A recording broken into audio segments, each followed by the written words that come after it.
दोस्तों, हमारी आज की कहानी का नाम है घर की लक्ष्मी। तो कहानी शुरू करते हैं अब। नंदनी सहमति हुए अपने कमरे से बाहर आई। ससुराल का माहौल उसके लिए इतना खराब हो चुका था कि वह उस कमरे से बाहर निकलते हुए भी उसे डर लग रहा था। लेकिन सुबह से उसने कुछ भी नहीं खाया था और अभी उसे इतनी जोर से उल्टी आ रही थी कि लग रहा था कि कमरे में ही उल्टी हो जाएगी। उसके लिए भी ससुराल वाले उसे चार बातें सुनाते, तो आखिरकार वह हिम्मत करके कमरे से बाहर निकलकर आंगन में बने वॉशरूम में जाने का मन बना चुकी थी। वह अपने सास के नज़रों से बचते हुए हॉल में पहुंची।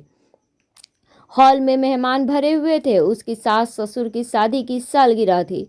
सुबह से घर की साज सजावट से लेकर खाना वगैरह बनाने का काम उसने अकेले ही किया था। इस बीच में उसकी सास ने उसे ढंग से कुछ खाना खाने भी नहीं दिया। सुबह सवेरे उसने रात को बची हुई रोटी और अचार के साथ खाई। उसके बाद वह भूखी ही थी। अभी घर में पार्टी चल रही थी तो सास ने उसे सख्त हिदायत दी थी कि अपने कमरे से बाहर मत निकलना। फिर भी वह कमरे से बाहर निकल कर आ गई थी। वह तेजी से भागते हुए आंगन में बने वॉशरूम में गई और उल्टियाँ करने लगी। उल्टी करते करते उसकी हालत खराब हो चुकी थी। उसे रोना आने लगा और सोचने लगी कि कैसा ससुराल है जहाँ शादी के बाद कोई उसकी दिक्कत को नहीं समझता, उसे बस काम करने वाली मशीन समझा जाता है। ससुराल में उसका कोई मान सम्मान भी नहीं था। उसका पति अमित भी 1 साल के लिए ऑफिस की तरफ से मुंबई गया हुआ था। उसके जाते ही घर वालों का रवैया अचानक से उसके प्रति खराब हो गया। घर वाले उसे बस नौकरानी ही समझते थे। परिवार में उसके सास ससुर देवर ननद सभी लोग थे, लेकिन उसके दर्द को समझने वाला कोई नहीं था। एक तरह से वह बस ससुराल में नौकरानी बनकर रह गई थी। उसकी सास हमेशा कहती कि तुम्हारा जो घर का है तो हमारी स्टैंडर्ड का नहीं है, तो तुम लोग तो हमारे मेहमानों के सामने आने के लायक भी नहीं हो। पति के जाते ही काम वाली बाई को हटा दिया गया और इतने बड़े घर की साफ सफाई की जिम्मेदारी सब नंदनी पर ही आ गई। सभी घर वाले अपने कपड़े बाथरूम में छोड़ देते। अपने कपड़े की सफाई करने की जिम्मेदारी भी नंदनी पर ही थी। घर का काम करते करते थकान से वह चूर हो जाती, फिर भी वह किसी से शिकायत नहीं करती थी। उसे बस यही लगता था कि परिवार वाले मेरी कदर करने लगेंगे। खैर, जब नंदनी निकलने लगी तो हॉल से तो उसकी सास ने उसे देख लिया और झाड़ू उठाकर उसकी ओर दिखाते हुए बोली, कहाँ बाहर क्यों आई? हाथ जोड़ते हुए बोली, माँ जी मुझे माफ़ कर दीजिए, मेरी तबीयत ठीक नहीं थी, मुझे उल्टी सी आ रही थी, इसलिए मजबूरी में मुझे बाहर आना पड़ा। उसकी सास उसे झाड़ू से मारते हुए बोली कि तुमने मेरी बात न मानकर मुझे बहुत अपमानित किया है, इसलिए निकल जाओ मेरे घर से। झाड़ू से मारते हुए कहा तो नंदनी बोली, मम्मी जी आज तक तो मुझे ताने मारती थी, काम करवाती थी नौकरानी की तरह, लेकिन आज मुझे झाड़ू से मारकर वह भी घर से बाहर निकलने के लिए कह रही हैं। ऐसा कैसे कह सकती हैं? मैं इस घर की बहू हूँ, तू कोई बहू नहीं है, निकल जा मेरे घर से। वह तो अमित ने तुझे पसंद कर लिया था, तुझसे ही शादी की करने की जिद पकड़ के बैठ गया था, वरना मैं तो तेरी जैसी लड़की को कभी इस घर में बहू न बनाती। तूने मेरे बेटे को बहला फुसलाकर शादी कर ली है, तो तू क्या समझती है इस घर की बहू है? मैं तुझे इस घर से निकाल कर अपने बेटे की दूसरी शादी करवाऊंगी। अभी के अभी बाहर निकल जा मेरे घर से। नंदनी दिल से रो पड़ी, कहने लगी, मम्मी जी मेरी शादी को 5 महीने हुए हैं, इन 5 महीनों में मैंने घर के प्रति हर फर्ज निभाया है, आप लोगों का मान सम्मान सब रखा है, और फिर मेरे गृह प्रवेश के समय आपने ही तो कहा था कि मैं इस घर की लक्ष्मी हूँ। आज आप मुझे ही घर से निकलने के लिए कह रही हैं। ज़्यादा बोलने की ज़रूरत नहीं है, तुम चुपचाप निकलो यहाँ से। नंदनी भी मेहमानों के सामने अपमानित होकर अब वहाँ रहना नहीं चाहती थी। उसके सभी परिवार वाले पीछे खड़े होकर हंस रहे थे और नंदिनी की आंखों में आंसू छलक रहे थे। वह उल्टे पैर घर से बाहर निकलने लगी तो उस समय समझ में नहीं आ रहा था कि वह अपने घर तक कैसे पहुंचे। थोड़ी देर बाद वह रास्ते से निकल पड़ी और रास्ते भर वह यही सोचती रही कि मैं खुद को कितना खुशनसीब समझती रही कि मेरे लिए इतने अच्छे परिवार से रिश्ता आया है। अमित भी मुझे कितना प्यार करता है। उसे अच्छी तरह से याद है वह दिन जब शादी के समारोह में अमित अपने दोस्तों के बारात में उसके गांव ही आया था। उसी समय वह नंदिनी को मन ही मन पसंद करने लगा था। बाद में 2 महीने बाद अमित अपने मम्मी पापा के साथ नंदिनी के घर सीधे पहुंच गया था और उन लोगों ने रिश्ते की मांग की थी। हालांकि नंदिनी की सास इस रिश्ते से खुश नहीं थी। पहले ही घर जाकर हंगामा भी मचाया था उन्होंने कि गांव की लड़की को घर की बहू नहीं बना सकती मैं। लेकिन अमित को नंदिनी इतनी पसंद थी कि उसने उससे ही शादी करने की जिद पकड़ ली थी। खैर, बेटे की जिद के आगे किसी की ना चली। और नंदिनी बहू बनकर आ चुकी थी। शहर में उन लोगों का बहुत बड़ा मकान था, परिवार भी भरा पूरा था। नंदिनी तो शुरुआत से ही सबके साथ प्यार भरा व्यवहार कर रही थी, लेकिन घर वाले उसे हर बात में नीचा दिखाने की कोशिश करते रहते थे। जब वो कपड़े धोने के लिए वॉशिंग मशीन यूज करती तो उसकी ननद ताना मारते हुए कहती, भाभी आपने तो कभी वॉशिंग मशीन नहीं देखी होगी, तो जरा ध्यान से इस्तेमाल करना, कहीं कुछ खराब मत कर देना। अब बेचारी नंदिनी भले ही क्या बोले, नंदिनी कोई अनपढ़ लड़की नहीं थी, ग्रेजुएट थी और पढ़ाई के सिलसिले में अपने मामा जी के घर शहर में भी रह चुकी थी और शहरी तौर तरीके अच्छे से पता थे उसे। लेकिन उसका मायका गांव में था, शायद इसी वजह से बात बात पर उंगली उठ ही जाती थी। उसकी सास उसे गंवार कह के पुकारती थी। उसके ससुर जी भी पत्नी की बातों में सहमति जताते थे। उन्होंने भी सोचा था कि वह अपने बिजनेस पार्टनर की बेटी से बेटे की शादी करवाएंगे। खैर, देर रात हो गए, वह अपने घर पहुंची। उसके मम्मी पापा उसे अचानक देखकर बड़े परेशान हो गए। नंदिनी ने रोकर सारी बातें बताई तो वह लोग हैरान ही रह गए। नंदिनी के पिता ने उसी समय अमित को फ़ोन लगाया।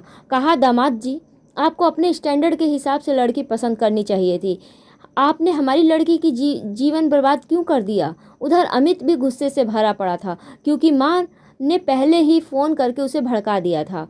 वह कहने लगा कि अगर मेहमानों के सामने मेरी पत्नी मेरी माँ को अपमानित करेगी तो मैं हरगिज़ बर्दाश्त नहीं करूँगा। आप नंदिनी को अच्छे से समझा दीजिए कि मेरे लिए मेरा परिवार पहले है, नंदिनी बाद में। यह सुनकर नंदिनी हैरान रह गई। उसने अपने पिताजी के हाथ से फ़ोन छीन लिया और रोते हुए बोली, अगर आपके लिए आपका परिवार ही पहले था तो आपको मेरा जीवन बर्बाद करने की क्या ज़रूरत थी। परिवार को अपना मानना अलग बात है, और अगर पत्नी के साथ कोई गलत करे तो उसे नज़रअंदाज करके बस परिवार के बारे में सोचना तो स्वार्थी होने की निशानी है। अमित भी भड़क गया और कहने लगा, तुम केवल देखने में ही सुंदर हो, तुम्हें तो बात करने की भी तमीज़ नहीं है। पहले तुम बात करने की तमीज़ सीख कर आओ, तब मुझसे बात करना। इतना कहकर उसने गुस्से में फ़ोन काट दिया। उसकी माँ ने उसके मन में गलतफहमी के बीज बो दिए थे। इधर नंदिनी भी काफ़ी गुस्से में थी तो बात और भी ज़्यादा बिगड़ गई। नंदिनी का मन गुस्से से दहक उठा और उसने तय कर लिया था कि वह अब कभी भी अमित के पास नहीं जाएगी। इधर अमित को भी लगने लगा था कि उसकी माँ ने सही कहती थी और उसकी पत्नी बहुत ही बदतमीज है और उसे घर परिवार में कैसे रहा जाता है यह पता नहीं है। सच में गांव की गंवार है। अमित को लग रहा था उसने शादी करके बहुत बड़ी गलती करी। दूसरी तरफ नंदिनी की सास बहुत खुश हो रही थी कि उन्होंने अपनी नापसंद बहू को घर से आखिरकार निकाल ही दिया था। अब कुछ दिनों के बाद एक दिन नंदिनी की सास की किटी पार्टी हुई। वो आजकल बहुत खुश रहने लगी थी और उन्होंने पुरानी नौकरानी को भी बुला लिया था। वह पार्टी एंजॉय कर रही थी कि तभी फ़ोन पर एक ऐसी खबर मिली कि उनकी चीख निकल गई। नौकरानी ने बताया कि साहब अपने कमरे में ही लेटे हुए थे, अचानक से पता नहीं कैसे उनके पैर पे चोट लग गई। यह सुनकर सरिता जी के होश उड़ गए। वह किटी पार्टी छोड़कर भागती हुई अपने घर में गई। उसके पति दर्द के मारे करहा रहे थे और जल्द ही उन्हें हॉस्पिटल लेकर पहुंची। अस्पताल पहुंचने पर पता चला उनके पैर की हड्डी टूट गई है और अभी उन्हें लंबे समय तक बिस्तर पर ही रहना पड़ेगा। सरिता जी परेशान हो गई। कहाँ तो वो बहू के घर से भगाकर खुशियाँ बना रही थी कि मुसीबत से पीछा छूट गया। उधर दूसरी तरफ नंदिनी को मायके में रहते हुए 10 दिन हो चुके थे। तभी एक दिन उसकी खबर मिली कि उसके ससुर जी की पैर की हड्डी टूट गई है तो वह हैरान रह गई। उसने अपने ससुर जी का हालचाल जानने के लिए अपनी सास के नंबर पर फ़ोन लगाया तो उसकी सास ने उसे डांटते हुए कहा कि तुम इस घर से चली गई हो तो हमारे घर के मामले में तुम्हें कुछ भी बोलने की ज़रूरत नहीं है, हम अपनी परेशानियां खुद ही देख लेंगे। नंदिनी का मुंह उतर गया। वह तो सोच रही थी कि ऐसे समय में सास को फ़ोन कर लेना चाहिए, लेकिन उसकी सास की अकड़ अभी भी कम नहीं हुई थी तो उसने रोते हुए फ़ोन रख दिया और मन ही मन तय कर लिया, अब चाहे जो भी हो जाए वह अपने ससुराल वाले से कोई संबंध नहीं रखेगी। वह धीरे धीरे अपने मन को मजबूत बना रही थी कि अब मैं अपने पति से तलाक भी ले लूँगी। इधर अमित की माँ भी रोज़ उसे फ़ोन करके भड़काती थी तो अमित ने भी सोच लिया था कि मैं भी पत्नी को दोबारा अपने जीवन में शामिल नहीं करूंगा और उसे तलाक दे दूंगा। हालांकि उसे दुख तो बहुत हो रहा था क्योंकि वह नंदिनी से बहुत प्यार करता था, लेकिन अब उसे ऐसा लग रहा था कि उसने गलत लड़की से प्यार किया। अब उसके ससुर जी का पैर टूटे 1 सप्ताह भी नहीं हुआ था इधर। एक दिन अचानक से उसे खबर मिली कि उसकी ननद सीढ़ियों से फिसल कर गिर गई है और उसके सिर में और कमर में चोट लगी है। लेकिन इस बार नंदिनी ने खुद के मन को कठोर बनाया और उसने अपनी सास को फ़ोन नहीं किया। उधर उसकी सास बड़ी परेशान हो गई कि एक-एक करके घर वालों को क्या हो रहा है। नंदिनी की ननद को ज़्यादा चोट तो नहीं आई थी, मगर उसे भी डॉक्टर ने बेड रेस्ट के लिए बोल दिया था, क्योंकि कमर की हड्डी में थोड़ी चोट लग गई थी। एक रात जब वह नंदिनी का देवर खाना लेके अस्पताल जा रहा था, तो रास्ते में उसकी बाइक का एक्सीडेंट हो गया और उसे भी बहुत चोट लगते लगते बच गई। अब तो सरिता जी बड़ी परेशान हो गई कि रह रहकर उन्हें बहू की वह बात याद आने लगी कि मम्मी जी, आप तो मुझे इस घर में लक्ष्मी बनाकर लाई थी ना, क्या आप अपने घर की लक्ष्मी को निकाल रही हैं? अब सरिता जी को बड़ी घबराहट होने लगी। एक तो सबके साथ कुछ ना कुछ अनहोनी हो रही थी, तो उन्हें बिल्कुल भी अच्छा नहीं लग रहा था और ऊपर से खर्चा दुगना हो रहा था। उन्होंने घबराकर अमित को कॉल किया और तुरंत ही घर पर आने के लिए कहा। अमित भी बड़ा परेशान हो गया था। वह कहने लगा, माँ, अगर मैं बीच में ही घर आऊँगा तो मुझे ये जॉब छोड़नी पड़ेगी और मेरे लाखों का नुकसान हो जाएगा, इसलिए मैं घर नहीं आ रहा। लेकिन अब तुम्हारी घबराहट देख के मुझे यहाँ पर काम छोड़कर आना ही पड़ेगा। कोई बात नहीं बेटा, तू जॉब छोड़ दे, दूसरी जॉब देख लेना। माँ सरिता जी ने कहा, अभी तेरे परिवार को तेरी ज़रूरत है, अभी तो जल्दी से घर आ जा।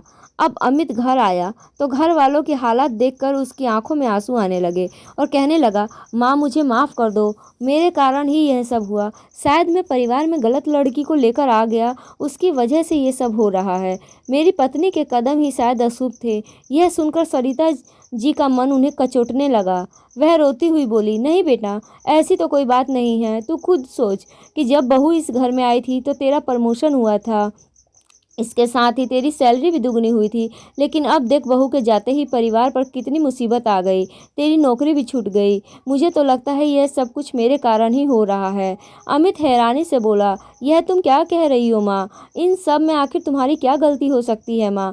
तब सरिता जी कुछ ना बोली, खामोश रही। फिर धीरे धीरे उन्होंने कहना शुरू किया, देख बेटा, बहुत दिन से यह सब सोच रही हूँ और मुझे तो यही लग रहा है कि बहू जब से इस घर में आई थी तो इस घर में बहुत बरकत हुई थी। तेरी बहन कॉलेज में टॉप कर गई, तेरे भाई को भी अच्छी कंपनी में नौकरी लग गई, तेरे पापा की तबीयत में काफ़ी सुधार हुआ और उनके सारे टेस्ट नॉर्मल आए थे। उस समय तो मुझे इतना कुछ समझ में नहीं आया, लेकिन जब से बहू इस घर से चली गई है, तब से सब कुछ बिगड़ता चला जा रहा है।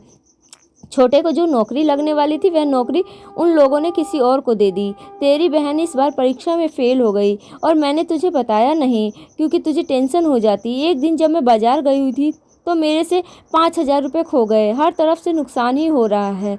बेटा, मैं तुझे क्या बताती, इधर तेरी बहन को चोट लग गई, तेरा भाई भी गंभीर चोट से बचा है, बर्बाद होने के लिए बचा ही क्या है? इतना कहकर वह फूट फूट कर रोने लगी। अमित चौंक गया, कहने लगा कि माँ, तुम ही तो कह दी थी कि मैंने गलत लड़की का चुनाव किया है।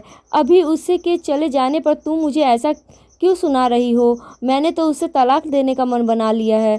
सरिता जी उसका हाथ पकड़कर जल्दी से बोली, अपने आंसू पोंछते हुए घबरा कर बोली, नहीं बेटा, बहू को तलाक मत देना। मैं उससे माफ़ी मांग लूँगी, उसे मना कर घर वापस ले आऊँगी। उसके इस घर से चले जाने पर सचमुच मेरे घर की लक्ष्मी चली गई, और अगर तूने तलाक दे दिया तो पता नहीं और कौन कौन सी अनहोनी हो जाएगी। अमित हैरानी से बोला, यह तुम क्या कह रही हो माँ? सरिता जी नज़रें चुराते हुए बोली, हाँ बेटा, जो भी हुआ है उसमें गलती मेरी और सभी घर वालों की है। मैं और सारे घर वालों ने उसे बिल्कुल भी पसंद नहीं करते थे। तुम्हारे जाने के बाद हमने उसके साथ बहुत बुरा व्यवहार करना शुरू कर दिया, फिर भी वह सब कुछ हंसते हुए सह रही थी। उस दिन पार्टी की रात उसने मुझे अपमानित नहीं किया था, बल्कि मैंने ही झाड़ू से मारकर सभी मेहमानों के सामने उसे घर से निकल जाने के लिए कहा था।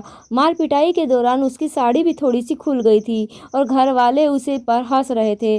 तब उसने रोते हुए बस एक ही बात कही थी कि मम्मी जी, आप तो मुझे घर की लक्ष्मी बनाकर लाई थी ना, तो क्या आप अपने घर से लक्ष्मी को निकल जाने के लिए कह रही हैं?